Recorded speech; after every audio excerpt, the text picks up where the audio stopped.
나누겠습니다. 오늘 본문은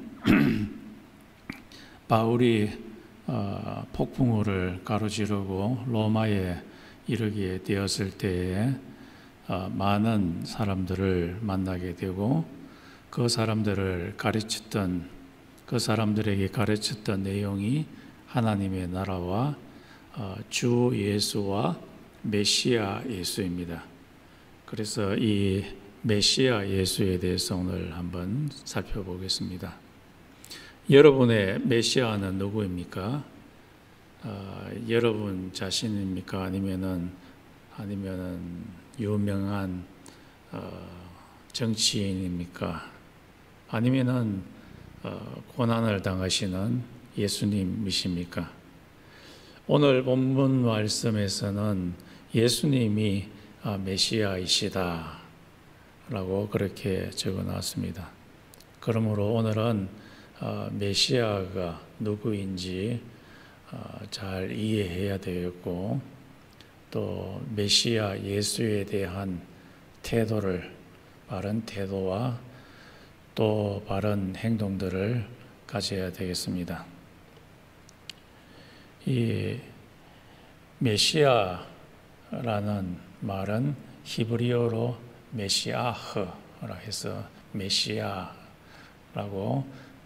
부릅니다. 영어로는 Savior, 구원자죠. 구원자. 이 메시아라는 말의 원래 의미는 anointed by God for special role, 어떤 특별한 목적을 위해서 하나님이 기름 부으신 자가 바로 이 메시아입니다.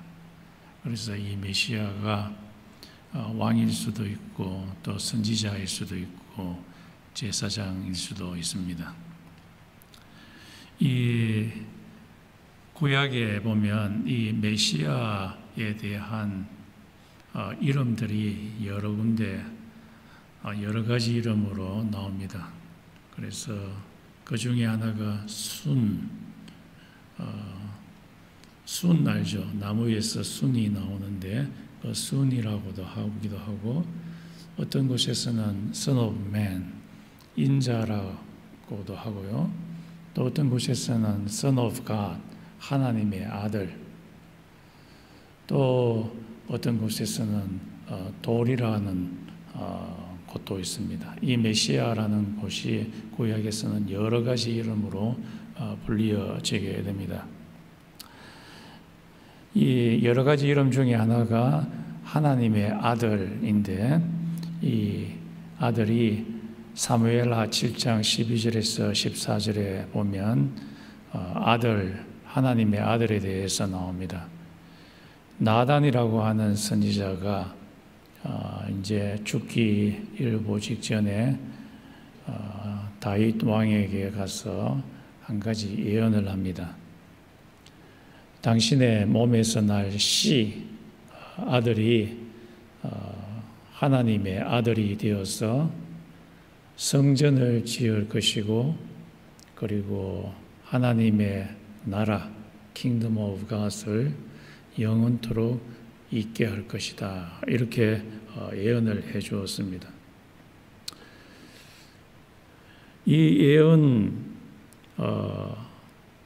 했을 때 그 당시에 있었던 많은 이스라엘 사람들은 솔로몬을 주목하기 시작했습니다. 왜냐하면은 다윗의 씨가 솔로몬이었기 때문이었습니다. 그래서 솔로몬이 성전도 짓고 또 나라도 융성하게 잘 만들어 갔습니다. 그런데 문제가 생겼습니다. 나라가 반쪽알이 나서 두 개로 갈라지고, 두 개의 나라가 각각 다른 외국 군대에 의해 가지고 점령당하고 멸망하고 없어지게 되고, 또 솔로몬이 지었던 성전이 파괴되었습니다. 그래서 사람들은 나단 선지자가 예언했던 그 다윗의 씨가 솔로몬이 아니라는 생각이 들어서 다른 메시아를 구하기 시작했습니다. 그래서 또 다른 하나님의 아들 다윗의 씨를 굉장히 갈망하기 시작했습니다. 그래서 이 갈망하는 그런 모습들이 구약에 아주 여러 군데에서 나타납니다. 호세아에서도 나타나고 스가랴에서도 나타나서 다윗의 씨가 하나님의 아들이 나타나서 무너진 이스라엘을 회복할 것이다. 이런 구절들이 여러 군데 많이 나타납니다. 이런 장차 나타날 메시아에 대해서 굉장히 큰 열망 가운데 있게 되었을 때 예수님이 나타나셔가지고 자기 자신이 바로 사무엘하 7장 12절에서 14절에서 말한 바 그 메시아가 바로 자기다라고 이야기하기 시작하셨습니다. 그런데 이 예수님이 말씀하시는 그 메시아하고 일반 유대인들이 기대했던 그 메시아하고는 차이가 굉장히 컸습니다. 일반 유대교에 있었던 이스라엘 사람들은 그 메시아가 나타나면 자기들에게 엄청난 돈을 안겨줄 그런 자, 그리고 정치적으로 굉장히 위대한 자, 그리고 자기 나라를 점령했던 로마 군인들을 몰아내버릴 엄청난 군사적인 지도자, 그리고 어지럽혀진 사회를 아주 안정스럽게 할 그런 소셜 저스티스를 만들 수 있는 그런 자, 이런 메시아를 일반 이스라엘 사람들은 기대하고 있었는데 예수님께서는 자기는 메시아이기는 메시아인데 십자가에 죽어서 자기가 흘린 피로 사람들의 죄를 다 씻어주고 하나님과 바른 관계를 맺게 해서 하나님의 엄청난 자원, 그것을 받게 해주는 그런 메시아. 그래서 이 세상에 있는 자원보다도 훨씬 더 큰 이 세상 사람들이 구할 수 없는 하늘에 있는 자원을 주는 그런 메시아라고 예수님께서 말씀하기 시작했습니다. 이런 예수님이 말씀하시는 그 메시아, 예수님이 메시아라고 하는 것을 사람들이 어떻게 알게 되느냐? 알 수 있는 방법은 사람 스스로의 생각으로서는 이것을 알 수 없다고 성경은 이야기를 합니다. 이것은 하나님의 계시가 있어야 된다. 하나님이 보여주셔야만 예수를 메시아로 받아들일 수 있다라고 그렇게 이야기를 합니다. 그래서 갈라디아서 1장에 보면 바울이 이 메시아를 알게 된 것이 하나님의 계시로 알게 되었다라고 그렇게 이야기하고 있고, 그리고 엠마오로 가는 두 제자가 예수님하고 같이 옆에서 부활하신 예수님과 이야기함에도 불구하고 그 메시아 되신 예수를 알지 못했습니다. 그런데 예수님께서 그들의 마음을 뜨겁게 하자 그들의 마음이 열려서 예수님이 메시아인 줄을 깨닫게 되었다. 그렇게 이야기하고 있습니다. 그래서 고통받는 suffering Messiah, 이 머사야를 알 수 있는 그런 방법은 계시를 통해서만 하나님께서 우리의 머리를 깨우쳐 줄 때만 알 수가 있습니다. 예수님께서는 우리를 구원시켜 주시는데 크게 두 단계로 나눠주십니다. 성경에 보면 예수님이 살아 계실 때에 우리를 조금씩 구원해 주시다가, 그리고 예수님께서 재림하실 때 다시 이 세상에 올 때에 온전히 구원해 주신다, 그렇게 이야기해 주고 있습니다. 그래서 고린도전서 15장이나 빌립보서 3장에 보면 예수님께서 다시 오실 때 우리의 병든 몸과 우리의 썩을 몸을 예수님의 살아있는 부활체와 같이 하나님의 몸과 같은 그런 몸으로 우리를 트랜스포메이션 해 주실 것이라, 그렇게 말씀하십니다. 그것도 오랜 기간에 걸쳐 가지고 우리의 몸을 트랜스포메이션 해 주시는 것이 아니라 눈 깜짝할 사이에 우리의 이 세상의 몸, 썩어질 수밖에 없고 병들 수밖에 없는 우리의 몸을 변화시켜 주신다고 이야기하십니다. 이 예수님, 메시아 되신 그 예수님에 대한 태도를 보면 예수님이 십자가에 못 박혀서 돌아가신 그런 메시아다라고 예수님께서 말씀하실 때에 그것을 도저히 이해할 수 없는 사람들이 많이 있었습니다. 그 중에 하나가 베드로라고 할 수 있겠습니다. 예수님께서 베드로에게 물어봤습니다. 너는 나를 누구라고 하느냐? 라고 이야기했을 때 베드로가 이야기하기를 You are the Messiah. 당신은 메시아이십니다. 라고 그렇게 이야기했습니다. 그때 예수님께서 잘 이야기했다. 그리고 나서 예수님께서 말씀하시기를, 그런데 나는 조금 있으면 십자가에 못 박혀서 아주 비참하게 죽을 자이다. 라고 그렇게 이야기를 하니까 베드로가 도저히 그 말을 이해할 수가 없었습니다.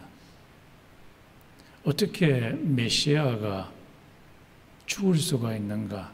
자기가 갖고 있었던 그 메시아가는 사무엘하 7장 12절에서 14절에서 많은 유대인들이 갈망했듯이 군사적으로 강력한 리더로서 자기 나라를 점령한 로마 군인들을 몰아낼 줄 그런 메시아, 그리고 자기에게 엄청난 돈을 줄 경제적인 머사야, 그리고 어지럽혀진 사회를 아주 안정시켜 줄 그런 머사야, 그런 머사야를 구했는데 예수께서 십자가에 달려서 죽게 될 것이라고 하니까 도저히 베드로는 믿을 수가 없었습니다.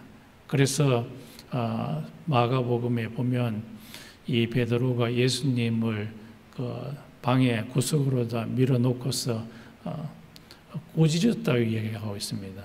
Rebuke him. 베드로가 자기의 스승 예수를 꾸짖으면서 말하기를 결코 그런 일이 있어서는 안 됩니다.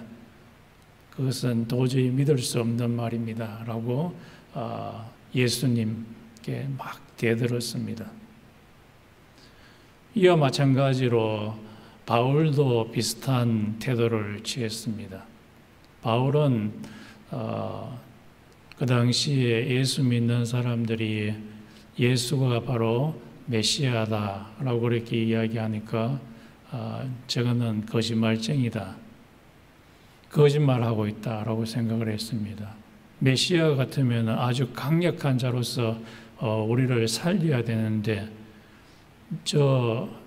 예수는 보니까 십자가에 아주 무력하게 못 박혀서 죽어버린 그 자가 아닌가. 범죄자로서 십자가에 처형을 당한 자가 아닌가. 처형을 당한 자가 어떻게 메시아가 될 수 있는가. 그렇게 생각하면서 이 예수가 메시아라고 하는 저 크리스찬들을 가만히 놔두면 안 된다. 왜냐하면 저자들이 거짓말을 퍼뜨리고 있기 때문이다. 그렇게 생각하고 여러 군데에서 예수를 메시아로 섬기고 있는 사람들을 붙잡아가지고 두들겨 패기도 하고 예수가 메시아가 아니라고 하면서 막 윽박지르기도 하고 그리고 압력을 주기도 하고 또 다마섹에 있는 그 크리스찬들을 붙잡아가지고 감옥에 넣으려고 체포하러 가고 있는 그런 사람이었습니다. 또 예수님께서 십자가에 못 박혔을 때에 그 십자가 앞에 많은 군중들이 있었습니다. 이 군중들이 평상시에는 예수를 잘 따라다니면서 예수께서 주시는 오병이어의 역사를 보면서 저 사람 따라가면 우리 먹는 거 걱정하지 않겠다 이렇게 생각을 하면서 따라갔는데 십자가에 못 박혀 매달려 있는 예수를 보고서는 예수를 막 조롱하기 시작했습니다. 네가 뭐 메시아라고? 네가 메시아 이러면 그 십자가에서 네 손에 있는 이 못을 다 빼고 내려오라 라고 막 조롱했습니다. 네가 메시아야? 메시아야? 네가 메시아면 그 십자가에서 내려와 하면서 이 예수를 조롱했습니다. 예수님이 이 세상에 있는 것 이상의 것, 초월적인 그런 자원을 우리에게 주실 자라는 것을 믿지 않으면 예수를 조롱하게 되어 있습니다. 이것이 옛날 소비엣 유니언에 있었던 공산당에 속한 사람들이 그런 생각을 가졌습니다. 그 사람들은 자기들의 생각, 커뮤니즘의 그런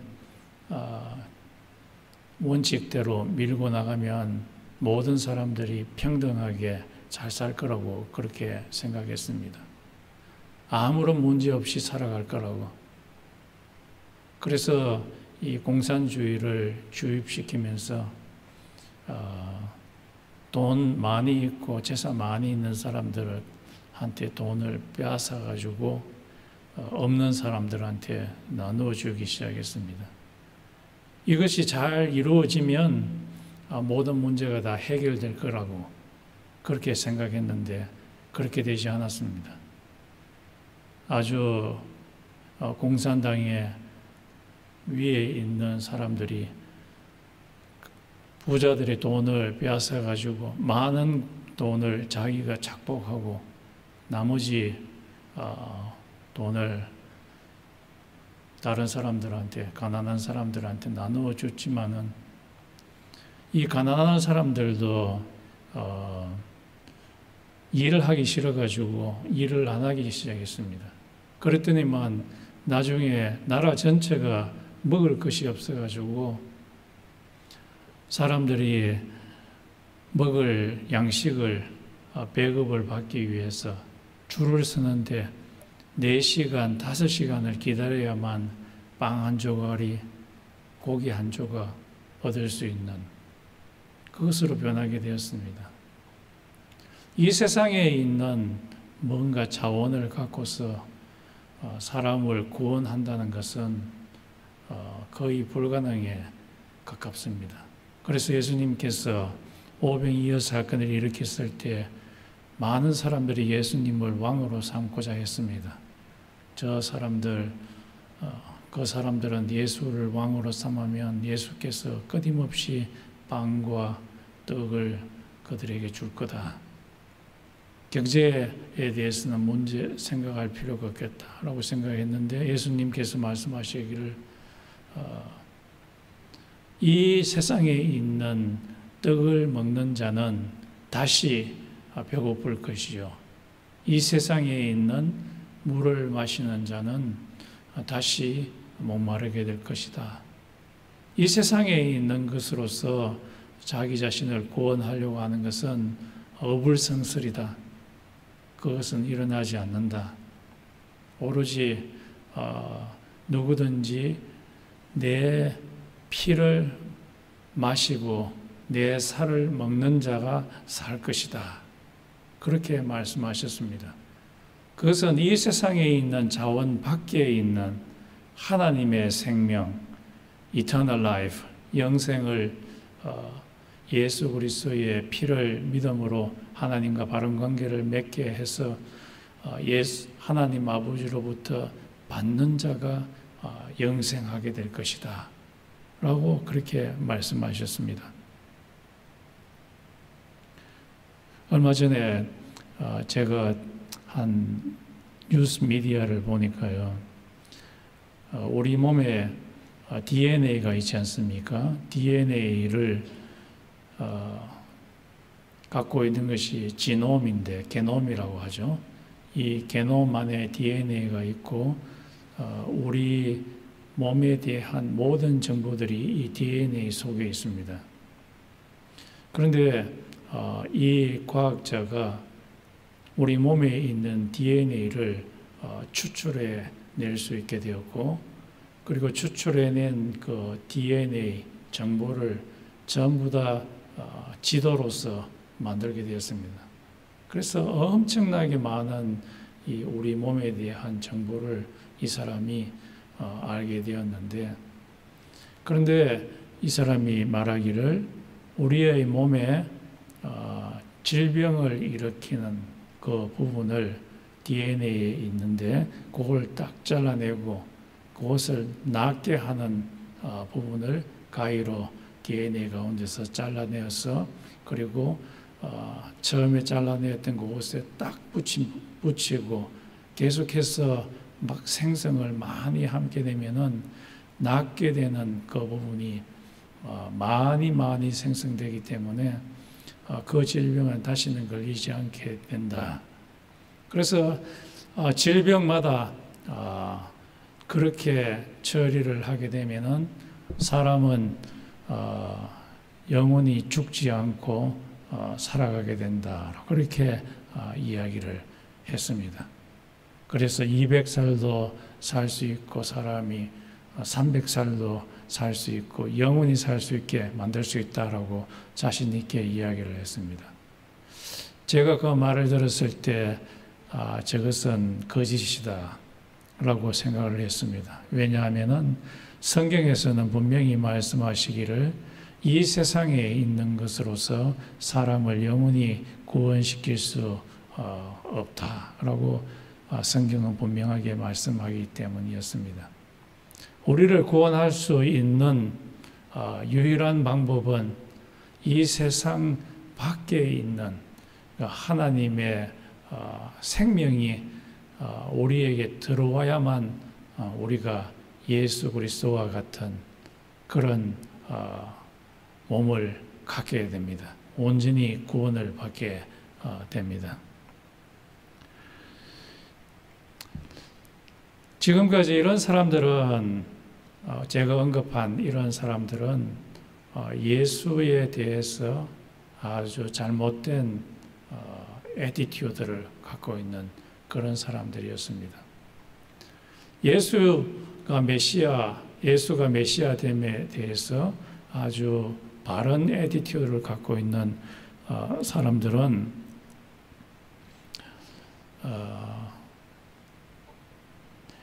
하나님이 우리에게 장차 주실 그 자원과 그리고 우리가 이 세상에 갖고 있는 돈이라고 하는 자원, 여러 가지 자원들을 비교하게 됩니다.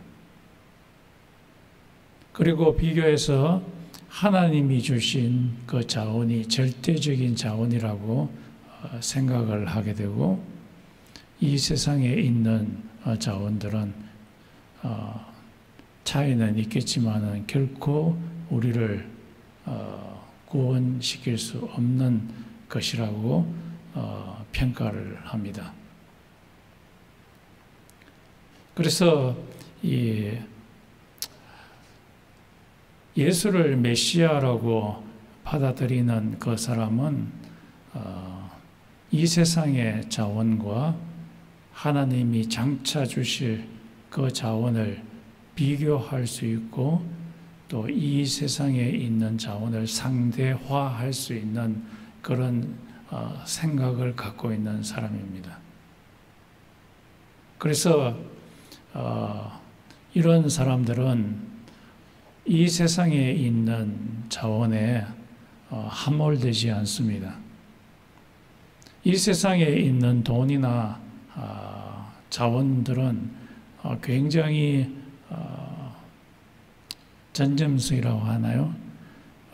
중독성이 굉장히 강합니다. 그래서 돈을 우상 숭배한다라고 그렇게 이야기하지요. 그래서 이 세상에 있는 재물들에 완전히 함몰되는 사람들, 우상 숭배에 빠지게 되어서 이 함몰된 곳에서 벗어나지를 못합니다. 그러나 예수 그리스도가 우리의 가장 큰 resources다라고 믿는 사람들은 이 세상에 있는 자원을 상대화할 수 있게 되고, 이 세상에 있는 자원에 목을 매달지 않습니다. 내가 만족하는 삶을 살려면 돈은 어느 정도 있어야 되고, 그리고 집은 몇 채 있어야 되고, 차는 어느 정도 있어야 되고 하는 이것을 이 세상에 있는 것들에 절대적으로 목으로 매달지 않습니다. 왜냐하면은 이 세상에 있는 것들은 언젠가는 사라질 것이기 때문입니다. 이 세상에 있는 이 재물들이 완전히 필요 없다는 말은 아닙니다. 제가 말하고자 하는 것은 이 세상에 있는 것들을 하늘의 것과 비교해서 상대화할 수 있느냐 없느냐 하는 것입니다.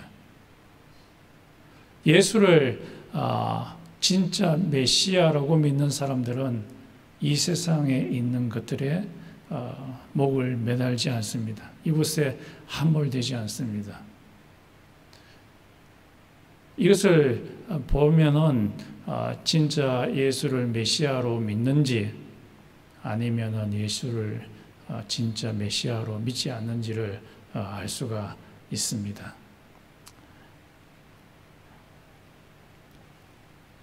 그리고 예수를 메시아라고 믿는 사람은 예수가 다시 이 세상에 올 것을 갈망하는 사람입니다. 왜냐하면 이 세상에 있는 것들이 점점 썩어가고 병들어가기 때문입니다. 이 세상에 있는 병들어가고 또 썩어져가고 없어져 가는 것을 보게 될 때 이 세상에 있는 참다운 크리스찬들은 예수님이 오셔가지고 온전히 우리를 구원해주고 회복해주는 것을 바라게 됩니다. 그러나 이 세상에 있는 것들에 함몰되어 가지고 헤어져 나오지 않는 사람들은 예수가 다시 오는 것에 대해서 별로 신경도 쓰지 않고 오히려 바라지도 않을 겁니다. 왜냐하면 이 세상에 있는 것들이 나의 삶의 전부이니까요. 이 세상에서 예수의 다시 오심을 바라는 사람은 이 세상에 있을 동안에 자기가 갖고 있는 작은 자원으로서 이웃을 사랑하는 마음으로 이웃의 공경에 빠진 이웃들을 구해주는 일을 많이 합니다. 그래서 자기가 갖고 있는 것을 많이 나눠주려고 합니다. 나눠주는 것 중에 하나가 엑솔시즘, 축기도 하나의 예라고 할 수 있겠습니다.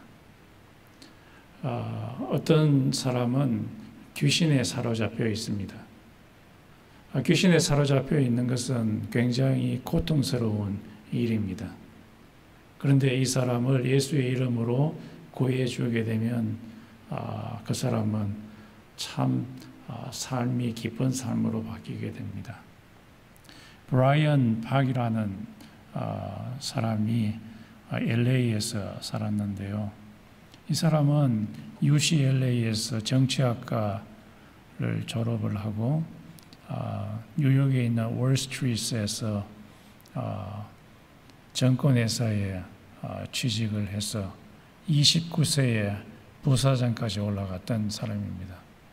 그래서 이 사람은 젊은 나이에 엄청난 돈을 많이 벌게 되었습니다.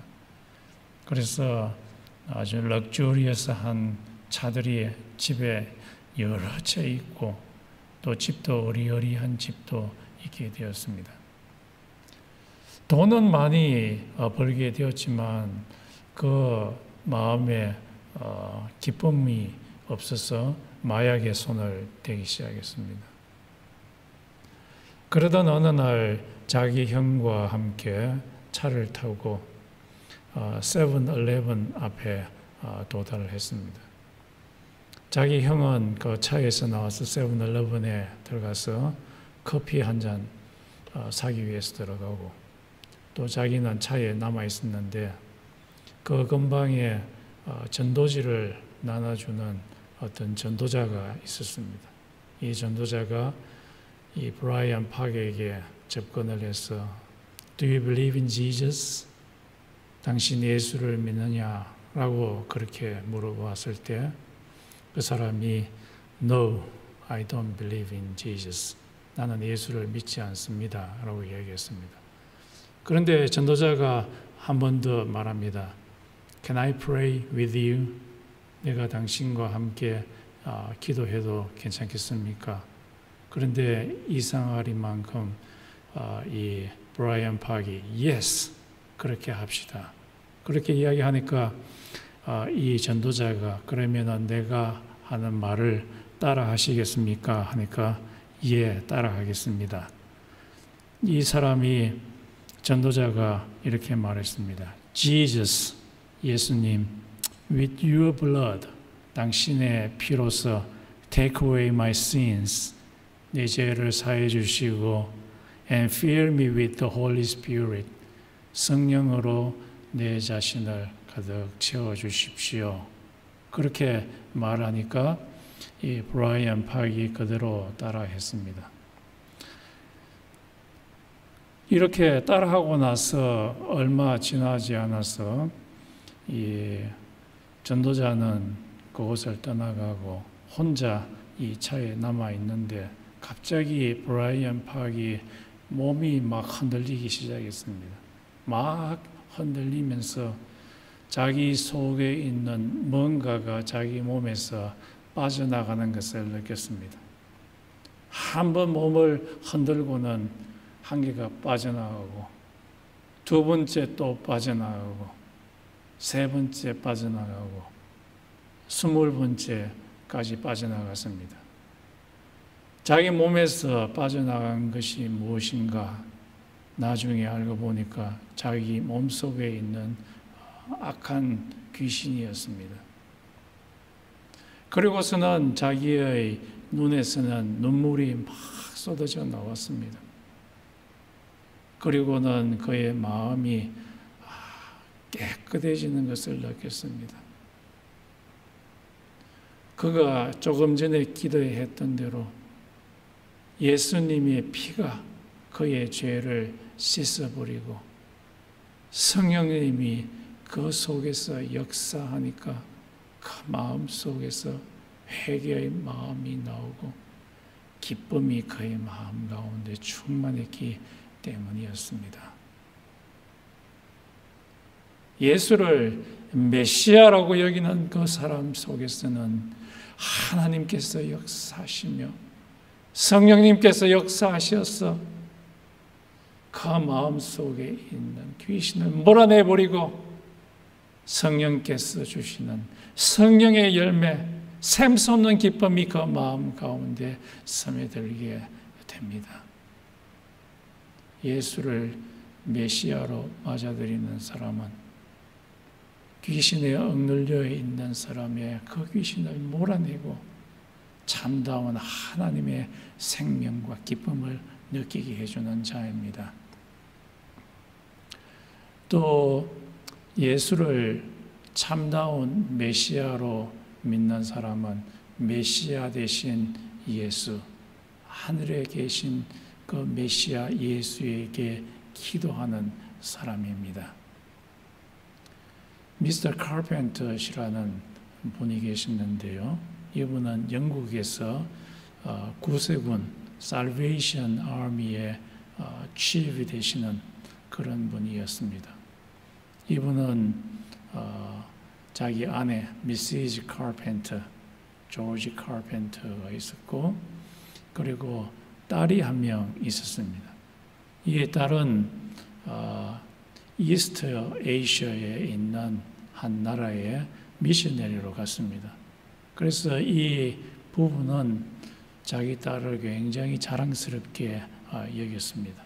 왜냐하면 이 자기 딸이 젊은 나이에도 불구하고 자기의 인생을 예수께 데디케이트하는 그런 삶을 살았기 때문이었습니다. 그런데 얼마 지나지 않아서 이 부부가 한 가지 그녀의 딸에 대한 소식을 듣게 됩니다. 자기 딸이 장티푸스에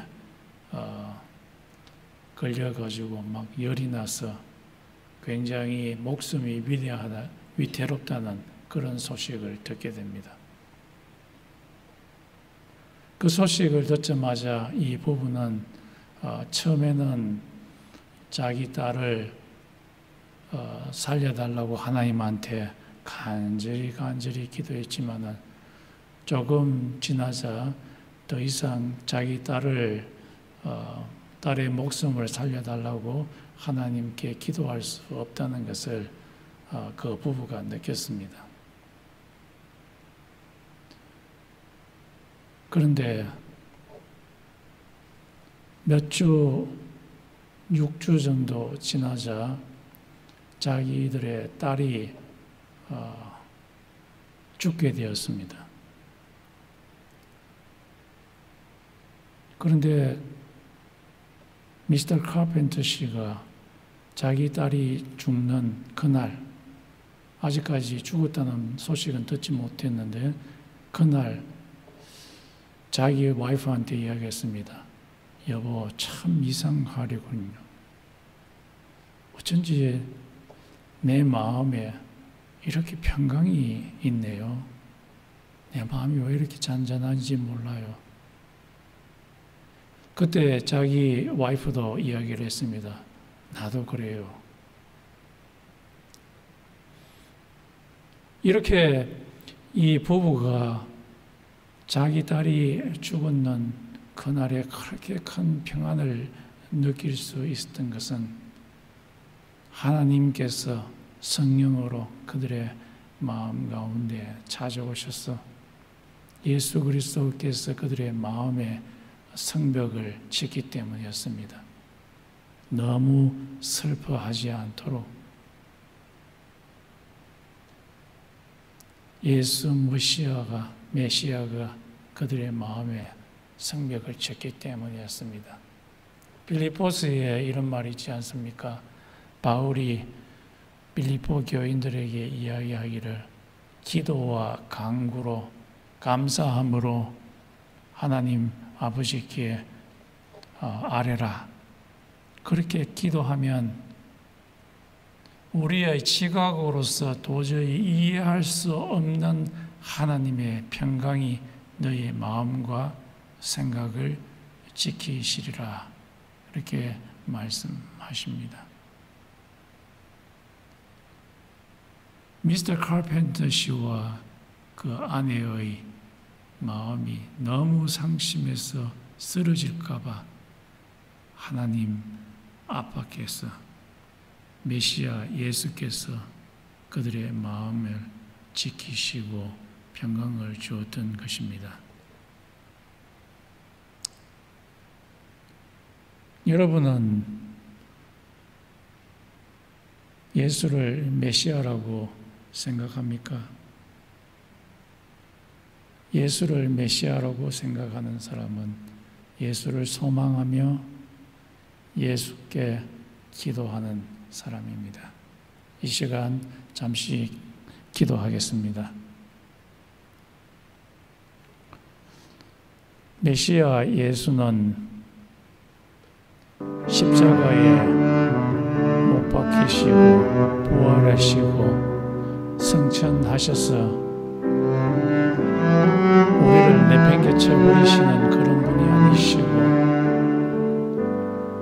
메시아 예수는 그의 또 다른 자아인 성령을 우리에게 부어주셔서 우리 가까이 계시며 우리가 기도할 때에 우리의 마음 가운데 찾아오셨어 우리가 절망하지 않도록, 우울증에 빠지지 않도록, 공황장애에 빠지지 않도록 우리의 마음을 지키시고 우리의 마음 가운데 큰 평안을 주시는 그런 메시아이십니다. 우리의 마음이 귀신에 의해서 눌려있고 절망 가운데 있고 슬픔 가운데 있게 될 때 메시아 예수는 우리 속에 들어오셔서 우리의 죄를 사하시고 우리의 마음 가운데 기쁨을 생성시켜 주시는 그 메시아이십니다. 여러분의 삶이 참 힘든 가운데 있고 어려운 가운데 있고 몸이 연약해지고 질병 가운데 빠져 있고, 그래서 우리의 마음이 슬퍼지고 힘들어지고 하지만은 지금도 예수님은 메시아로서 구원자로서 우리의 삶의 전반에 걸쳐서 우리를 건져주실 수 있는 그 메시아이십니다. 그 메시아는 지금도 살아계셔서 우리 가까이에 계십니다. 여러분이 갖고 있는 문제점을 그 메시아 되신 예수에게